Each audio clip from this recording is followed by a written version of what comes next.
Minister of Finance to brief governors on state of the economy this Tuesday. Nigerian Labour Congress assures that nationwide protests will not affect businesses. Pension assets reach 14.2 trillion naira. Plus oil rises for a second day on supply tightness concerns. This is Business Express on the network service of the NTA. And we are reaching you from Abuja, the nation's capital. I am Musa Abubakar.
Well, let's begin the program with the state of the economy. The federal government says that the debt profile of the country can improve with collective efforts to improve revenues and end the subsidy regime, which may cost Nigerians more than 6 trillion naira in 2023.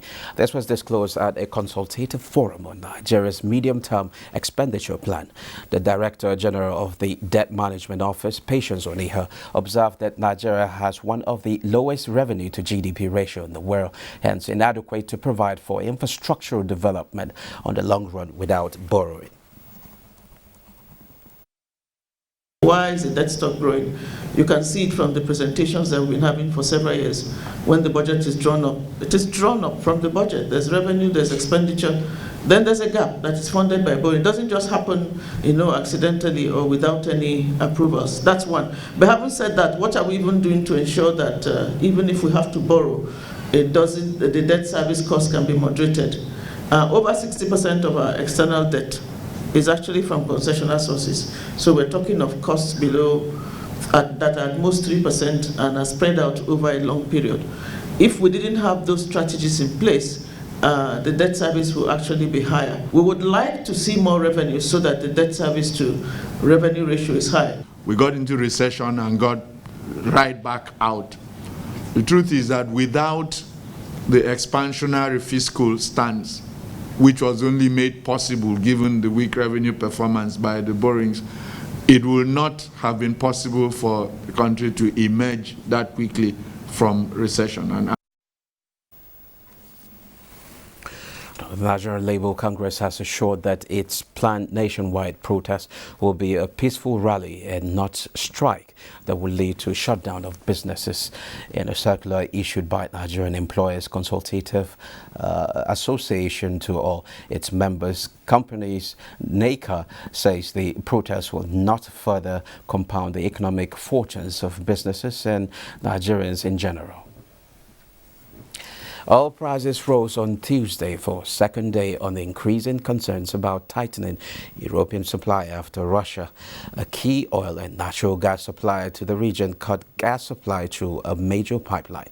Brent crude futures rose $1.51 or 1.4% to $106.66 a barrel, extending a 1.9% gain in the previous day. U.S. West Texas Intermediate crude futures for September delivery increased 1.36 rather, or 1.4% to $98.04 a barrel, having gained 2.1% on Monday. Now let's take a trip to the commodities market to see prices.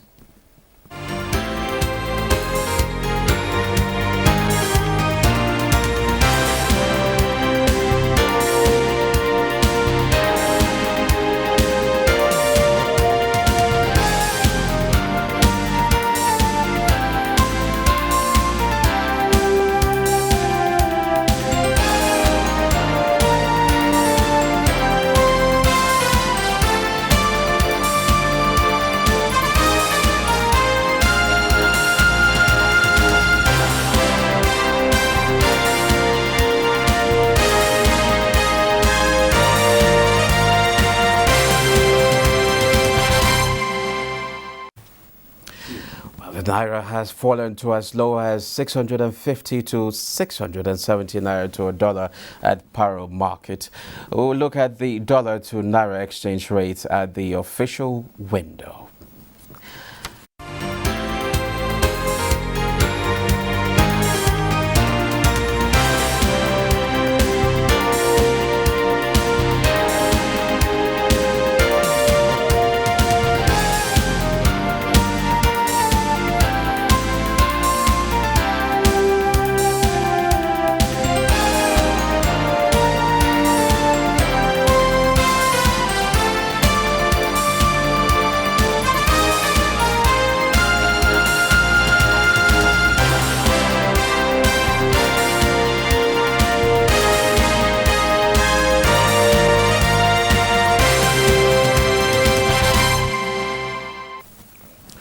Well, the Naira hit record low of 670 Naira to a dollar at the Paro Market, also known as Black Market, this Monday.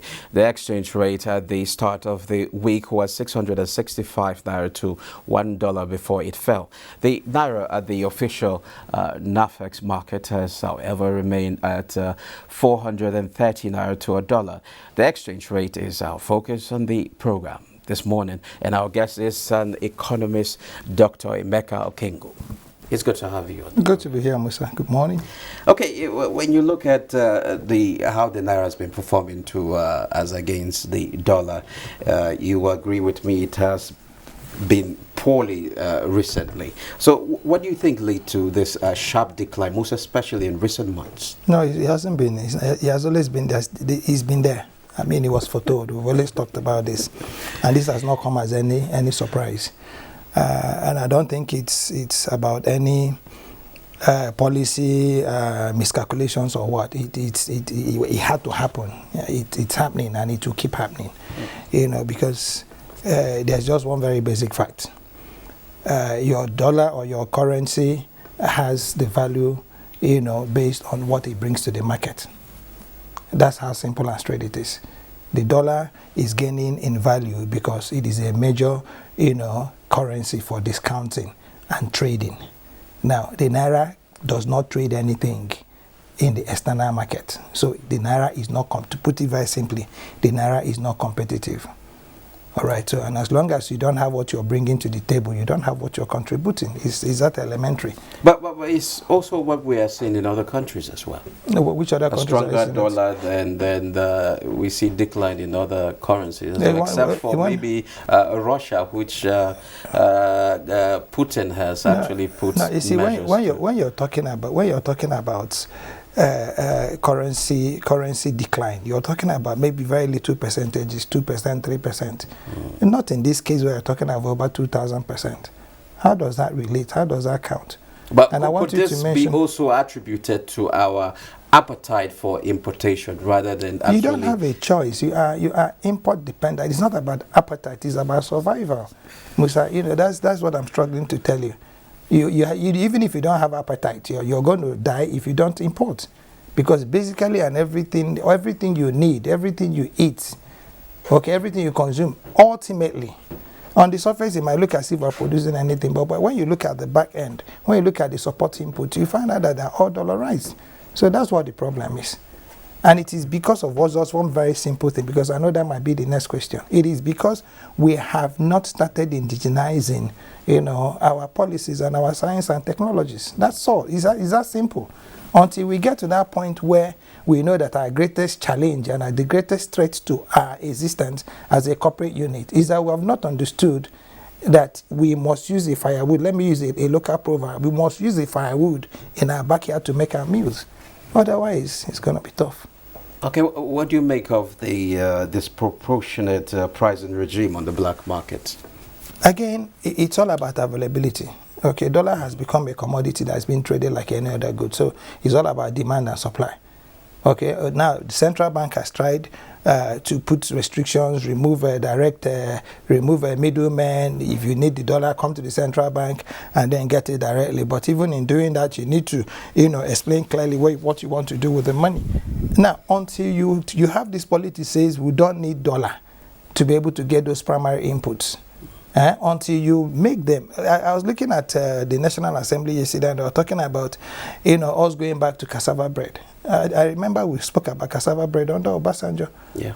Okay, this was 20 years ago, launched as a major, national self-sufficiency program.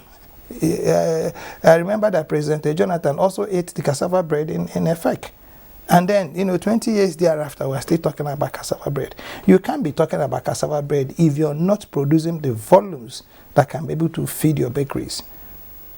And this is where your land, this is where your back end, this is where your science and technology also comes in, because it's not every kind of cassava you can turn into the flour that can give you cassava bread. Are you beginning to get a sense of what I'm talking about? So until you say to yourself that certain things that we must take off our shopping list, that we must indigenize.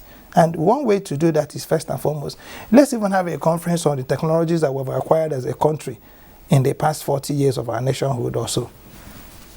Okay, let's see who is hosting these technologies. Is there any compendium? Okay, is there any place that we'll put them in? Is there anything we can do that we can start from, maybe what you call from the drawing table, okay, until it hits whatever it is, either tabletops or food or electronics or what?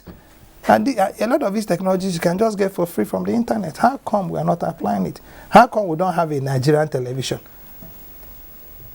NTA has been there for 50 years. How come we don't have, there's no effort for us to be able to develop screens, all these things we have inside this room that is going to be made in Nigeria, made from Nigerian glass, made from Nigerian, copper wires, made from whatever. How come there's no pursuit, there's no program to that kind of thing? We're still importing our cameras, we're still importing our light bulbs, we're still importing our biros. This is just the beginning. It's going to get worse. But really, if this we're able to address the insecurity problem, would that really help a little? It's a chicken and egg thing. I mean, insecurity is a consequence of what it is, that we're doing now. Insecurity is a consequence of import dependence. Okay, because I mean, the smaller you have to share, the less people are sharing it.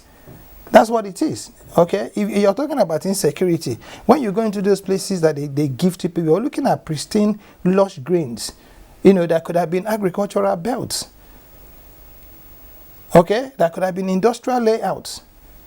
All those bushes are there abandoned for years and years and years. And every day we make a speech, we talk about 83 million hectares of land, 2% in cultivation. What do you need to cultivate land? Technology. And you can cultivate land massively. If you have or had 10 earth clearing equipment, between here and Kaduna, which is about 200 and something kilometer stretch, in 1 month's time, they will clear, they'll level it out. And then you can get your harrowing machines and begin to plant seeds. And then you can get your aircraft to start flying, to water them or spray insecticides or pesticides or whatever, or chemicals. So it's for us not to begin to, just what is insecurity? Insecurity is survival. To those people, they're in business. Okay? But really, to you, you're the commodity they are trading. Can you see from that perspective? Yeah. But had it been our economy was export oriented, yes, won't be having this conversation. No, had it been our economy was productivity driven, we have 200 million people who purchase all the things that you produce here. Okay. Had it been people had disposable, even the export. Yeah. You understand? We have the market here. Okay, people will be struggling to come and buy from us, just like people were struggling in those days to go to Aba, people were traveling from all over the world to come to Kano to trade. Because you had the talias, you had the grains, you had everything. The trans-Saharan trade was revolving around Kano. That's how Kano became, as big as it has become today. It was a trading route. People were aggregating. Ditto for Aba, ditto for Onitsha. People were coming from all over the West Coast to those markets because there was productivity. Okay, one of the very major things about the eastern part of Nigeria is that one thing you brought home was your wealth. And how do people know you've brought home wealth? You build a factory. If you go to Oshangota, there are about 1,000 or 2,000 factories all seated there, but non-functional. Why? Because you don't have energy. 2, because you don't have raw materials. Okay, 3, because you're not competitive. Okay, now the people who are working there, has anybody done a statistics of those who are working there? You go to Kaduna, you see more than 300 in the Kakuri area. Okay, now has anybody done a statistics of those who are working there? How are they surviving? What are they living on? What are they doing? The CBN's this RT raised to $200 billion and 100 for 100 program meant to actually promote exports and attracted the needed foreign exchange. What do you make of it? You must start. You don't build from the top. Okay. You must lay a foundation. Okay, I've just told you, if you have over 2,000 industries, and I'm certain that's very minimal, okay, not operating, the first thing you should do is to do a scoping study on why they failed. Is it as a result of input? So when you're putting your intervention, you know where to start. Is it as a result of low human capital or absence of it? Is that a result of transportation and storage? Is that a result of energy? I want to see that kind of study being done by the CBN, because before we start announcing all these, mouth-watering figures, yeah, but you go to get that money, you can't get it. So it's not about, you don't use money as a fire extinguisher. So you're saying it's just not a money thing? No, it's not all about announcing. It's a think through thing, if you may. We need to think it end to end. Listen, as a copper in the 80s, I had said, I saw this at Nigerian people, and one of the things I did as a copper then was to start a program I called the Save Nigerian Child. And I was trying to say to them, if we could, this is 85, 86, to start, tying these kids to mechanic workshops, get to their malams, whoever it is, and then say, okay, when it's time for you to do, your teaching and prayers and all that, they can do it. Thereafter, attach them to a furniture place, attach them to a mechanic's place, begin to build skills of these kids. Today, some of them are in their 40s, some of them are in their 30s, some of them in their 20s, some of them not skilled. Ditto for the boys in Igbo land, ditto for the boys you call the area boys in Yoruba land. As long as somebody doesn't have a skill, there's that point in time you get to your life and maturity falls on you. Responsibility falls on you. You're no longer a kid. People no longer see you as rascally. People now see you as irresponsible. As a rascal, Musa was a very stubborn child, fights everybody in the street. I mean, you were popular for being rascally. Somehow everybody loved you. Okay, even if they thought you were a nuisance. But the moment you take that rascality beyond a certain age, you become a nuisance, you become irresponsible, you become a threat to society. And trust me, you might even get married and then start growing kids. Now, has there been any study, has there been any alignment, okay, to when we started losing it to the attrition of education? I'm just trying to say that we're not deepening the problem, Musa. We're looking at it superficially. Okay, the people who you see now, you're talking about banditry, whatever, are they not human beings are they not Nigerians? Are they not? They are. Has anybody, how many psychiatric institutes do we have here? Are you sure that those guys are well? That you look at a fellow human being, and you're calling the name of God and you're brutalizing the person? Something needs to be wrong with you. Now, again, that brings, to focus the need for us to be able to look at our healthcare system. How many psychiatric hospitals, how many people do we go through see these evaluations? Okay? A lot of us are psychologically, challenged. You are saying it's a systemic thing. I am saying it is systemic is putting it mildly. Okay. It's a crisis. But still. It's a crisis. You see, it's a crisis that needs some very deep thinking. And it shouldn't be, we should be able to go back and say, okay, when did this reign start? And then start creating new pathways of alignments and reconciliations. Could it even be the state creations? Were we better when we were maybe about 12 states in Nigeria? These are all the things that we must interrogate. Do we even need to realign, our governance and administrative structures as we have them now? Everybody is talking about state police, decentralizing police, this, that. What about the psyche of the policeman? Okay. What training have you given to him? Who does he see himself as? How does he see his work? Okay, his service to his people. What environment, what work environments have you presented for him? So all this responsibility, should it be government or in partnership with private sector, or is it something that I don't know? All It of us seems are to be the responsibility is so much. Yes, so because much. you see, Individuals, okay. You see, collective. I tell you how I tell you how we operate in Nigeria. You have the community development agreements. You have the local governments. You have the state governments. You have, of course, have federal government. But in between, you have the secular leaders. Okay, a lot of us have a lot of respect for our pastors and our imams. Plenty of it, right? Is that true? Yeah. A lot of us have respect for our traditional rulers. A lot of it too. Now, how involved are these people into what it is we're doing? A lot of us, have respect for even our institutions of education. How involved are they? I'm beginning to now create this web you're talking about. But everybody there is government. I think if we're to actually exhaust this It particular will take us 10 topic, days. it will take us. So thank you very much, Dr. Emeka Okengu, an economist. Thank you for sharing your thought with us. Bless you. Thank you. Nice to be here. Now moving on, we now have the story of our technician Tony Okoro on our Surviving COVID-19 segment, as sponsored by the Central Bank of Nigeria.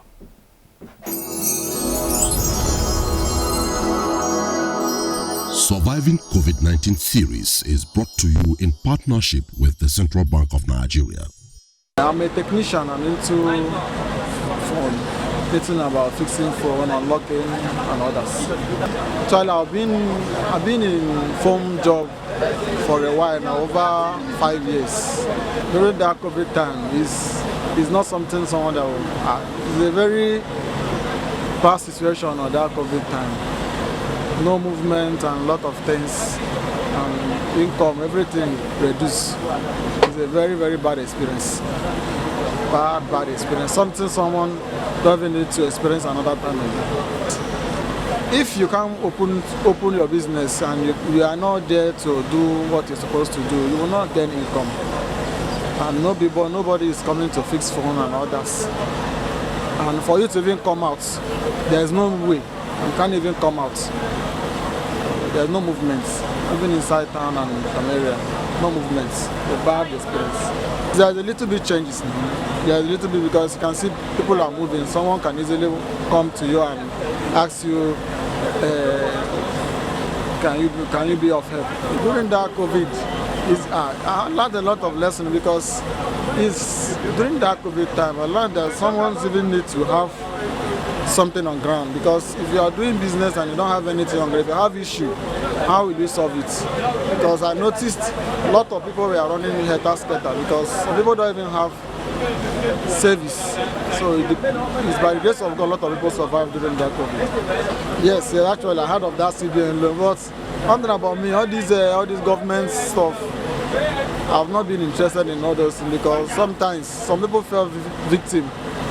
But they will tell you, come and register this one, before you know, you end up losing the one that you have already. So that's why I didn't even put much interest on that. If it happened that I'm lucky to have that opportunity, there are a lot of things I will do with it. I will even start selling phone, not only to repair again, and accessories and the rest of it, which is something that I'm into. If I have the money, I'll do it.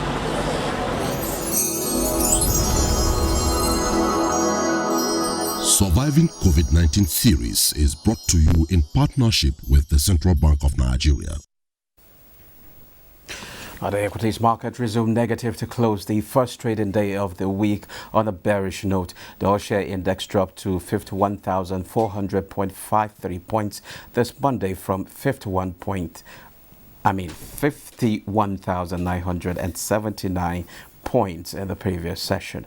Market capitalization also depreciated to 27.7 trillion naira. Investors exchanged 98.8 million shares valued at 2.5 billion naira in 4,314 deals. UBA, Zenith Bank and Transcorp were the most active shares at the end of the day's transaction. Russian gas cut to Europe hits economic hopes and tells on global stock markets. Let's now see global stocks update. Global investors are looking ahead to the Federal Reserve's latest monetary policy decision due to be announced Wednesday.